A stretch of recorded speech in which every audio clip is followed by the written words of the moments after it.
মনোযোগ দিয়ে জুয়া খেলছেন নেইমার। বিশ্বকাপ থেকে বিদায় নিয়ে মনের কষ্টে জুয়া খেলে সেখানেও হারলেন এই ব্রাজিলিয়ান নাম্বার 10। আগে থেকেই পোকার খেলায় আসক্ত নেইমারের এমন কর্মকাণ্ড কষ্ট দিচ্ছে ভক্তদেরকেও। নেইমারের এই কর্মকাণ্ড নিয়ে থাকছে প্রতিবেদনায়। 2026 বিশ্বকাপ থেকে ব্রাজিলের বিদায়ের ক্ষত এখনো শুকায়নি। শেষ 16 থেকে বিদায় নেওয়ার পর আবেগঘন প্রতিক্রিয়ায় নেইমার ইঙ্গিত দিয়েছিলেন ব্রাজিলের জার্সিতে সেটি হয়তো তার শেষ বিশ্বকাপ ম্যাচ।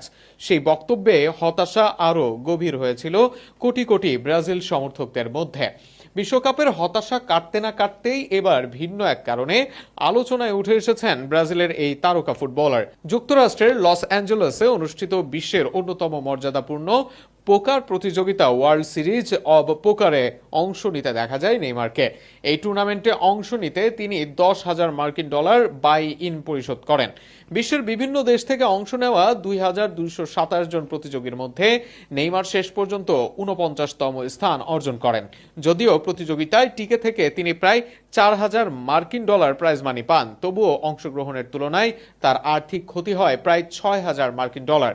অর্থাৎ জুয়ার টেবিলে লাভের মুখ দেখতে পারেননি ব্রাজিলিয়ান সুপারস্টার।